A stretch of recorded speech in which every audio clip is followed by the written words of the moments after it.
안녕하세요. 제1차 포로 귀환자들의 목록입니다. 오늘 본문은 에스라 2장 1절에서 70절입니다. 1절, 다음은 바벨론 왕 느부갓네살에 의해 바벨론 포로로 잡혀갔다가 풀려나 올라온 사람들의 명단입니다. 그들은 예루살렘과 유다로 돌아와 각각 고향에 있는 자기 성으로 갔습니다. 페르시아는 20개의 도가 있었고 예루살렘과 유다는 그 가운데 제5도에 속했습니다.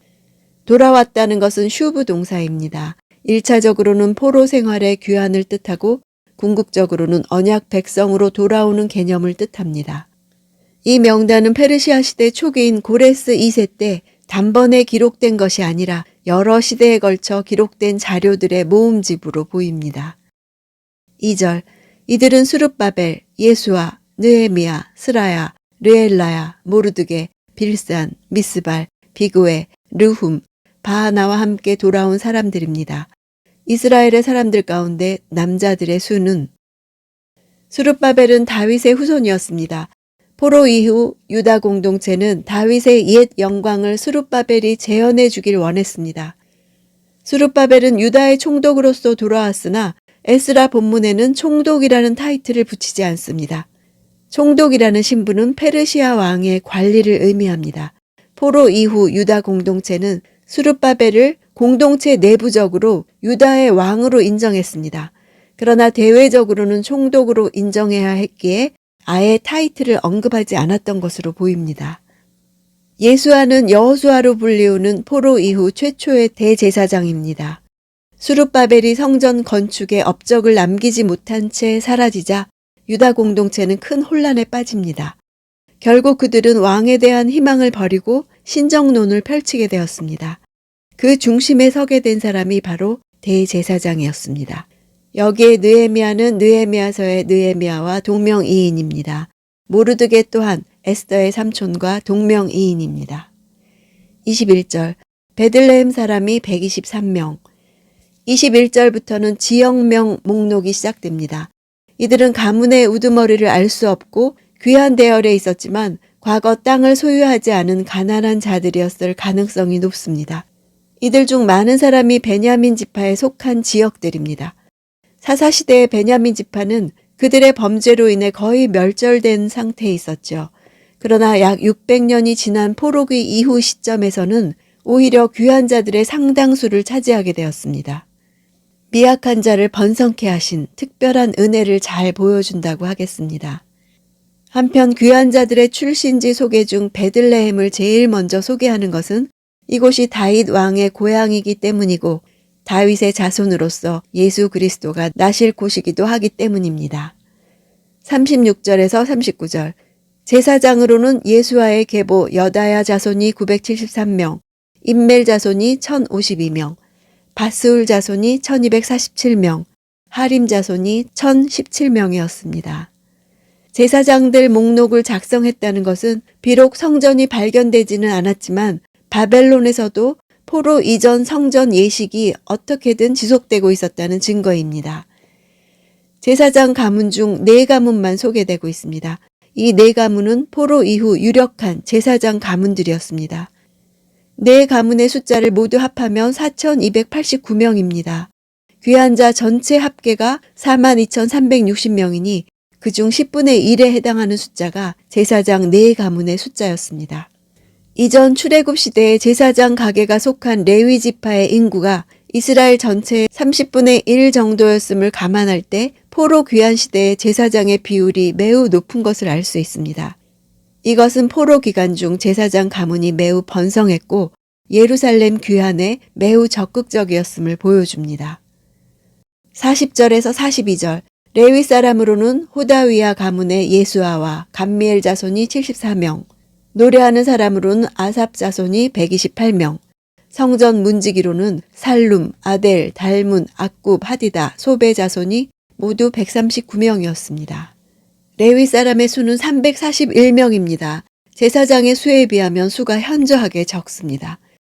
이것은 레위인들이 제사장 가문처럼 번성하지 못했을 뿐 아니라 하나님을 향한 열심을 내지 못하고 생계를 위해 그들의 직무를 포기했음을 보여줍니다. 레위 사람에 대한 신분상의 변화는 실상 포로기 전부터 있었습니다. 고대 이스라엘의 초기에는 제사장과 레위 사람의 신분에 차이가 없었습니다. 레위 사람은 자신이 사는 곳을 떠나서 여호와께서 택하신 곳에서 제사장으로 섬길 수 있었습니다. 즉 제사장과 레위 사람의 계층 분화가 없이 레위 지파 사람이면 누구나 제사장으로 섬길 수 있었습니다. 그러나 요시야 개혁을 통해 제사장과 레위 사람이 구분되기 시작했습니다. 레위 사람 제사장의 일부가 포로기와 포로 이후를 거치면서 성전 제사장이면서 레위 사람으로 분류되었습니다. 포로 이후 성전에서 제사장, 레위 사람, 성전 문지기, 노래하는 자, 느디님 이렇게 다양한 계층 분화가 있었습니다. 따라서 레위 사람들은 포로 이후가 되면서 성전에서 제사장 아래에 있던 하위직 성전 봉사자들이 되었습니다. 43절 느디님 사람으로는 시하 자손, 하수바 자손, 다바옷 자손. 느디님 자손의 기원은 가나안의 기브온 족속입니다. 여호수아와 이스라엘을 속여 화친 조약을 체결한 이후로 여호와의 제단을 위해 나무를 패고 물을 기르며 평생 섬겨야 하는 중재안을 받아들여서 이후 이스라엘과 공동 운명체가 되었습니다. 그들은 수백 년 전에 조약을 파기하고 성전의 망리를 거부하면서 떠나가면 그만이었습니다. 강제적 구속력이 없었기 때문입니다. 그러나 그들은 세대와 시대를 이어가면서 묵묵히 성전 봉사의 헌신을 지속하고 있었습니다. 55절 솔로몬을 섬기던 신하들의 자손으로는 소대 자손, 핫소벨의 자손, 부르다 자손. 원문을 직역하면 솔로몬의 종들의 자손을 말합니다. 솔로몬 시대에 예루살렘 성전과 왕궁을 건축하기 위해서 가나안 족속들을 노예와 역군을 삼았었습니다. 조상 대대로 이스라엘 내에서 종의 위치에 있었던 이들의 자손들은 모두 10개 가문입니다. 이들은 이스라엘에서 이방인이었을 뿐 아니라 종의 신분이었지만 바벨론에서의 삶을 버리고 아무것도 남지 않은 이스라엘로 돌아온 믿음 좋은 사람들이었습니다. 이것은 하나님의 구원의 빛이 혈통적인 이스라엘 자손에게만 머물지 않고 믿음으로 언약 백성 안에 들어온 모든 자에게 다 비추인다는 사실을 보여줍니다. 포로 이후에도 이들이 유다 공동체 안에서 한 일은 느디님 자손의 일과 다르지 않았을 것입니다. 느디님 자손과 솔로몬 종들의 자손은 392명으로 레위 사람의 74명에 비하면 상대적으로 많습니다. 레위 사람 1명당 5명이 넘는 인원이 수종을 드는 것입니다. 에스겔서에서 에스겔 선지자는 이스라엘이 이방인들에게 거룩한 일을 위탁함으로써 언약 백성으로서의 제의적 책임을 소홀히 했다고 질책한 일이 있습니다. 59절 다음은 델멜라, 델하르사, 그룹, 앗단, 인멜에서 올라온 사람인데 이들은 자기 조상이 누구인지 누구의 자손인지 정말 이스라엘 사람인지 증명할 수 없는 사람들이었습니다. 가문이 불분명한 자손의 목록을 모아놓은 이유는 신분이 불확실한 자들이 귀한 공동체에 유입되는 것에 대한 저항으로 볼 수 있습니다. 포로기 이후 이스라엘의 족보 개념이 불분명해집니다. 유다 지파와 베냐민 지파와 레위 지파 정도만 명맥을 유지하면서 족보 체계가 보존되었고 과거 북왕국을 형성했던 지파들의 족보 목록은 유명무실해졌습니다. 역대기의 족보를 보면 단 지파와 스불론 지파의 목록이 빠져 있고 납달리 지파는 아들 4명을 소개하는 데 그칩니다. 정통성을 중요하게 여기는 에스라는 신분이 불확실한 자들의 목록을 따로 분류해 관리했습니다. 제사장 가문임을 주장했지만 확인할 근거가 없는 신분이 불확실한 자들도 따로 관리해서 그들에게 제사장직을 맡기지 않았습니다.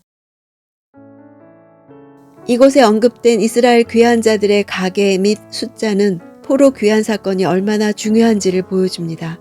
한동안 단절되었던 하나님 백성의 역사를 재개시키는 이들의 중요성을 보여줍니다.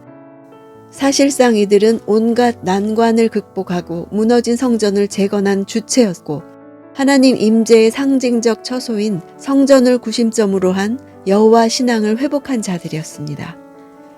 바벨론은 유프라테스 강과 티그리스 강으로 인해서 가장 발달된 문명을 만들어냈고 경제적 풍요를 동시에 누릴 수 있었습니다. 비록 포로로 끌려갔으나 이스라엘 백성들은 그곳에서 이전에 경험하지 못했던 풍요로움을 누릴 수 있었습니다. 귀한 자들은 그런 풍요로움을 포기하고 폐허가 된 유다와 예루살렘 땅으로 돌아오는 선택을 했습니다. 이유는 단 하나, 성전 건축이라는 사명 때문이었습니다.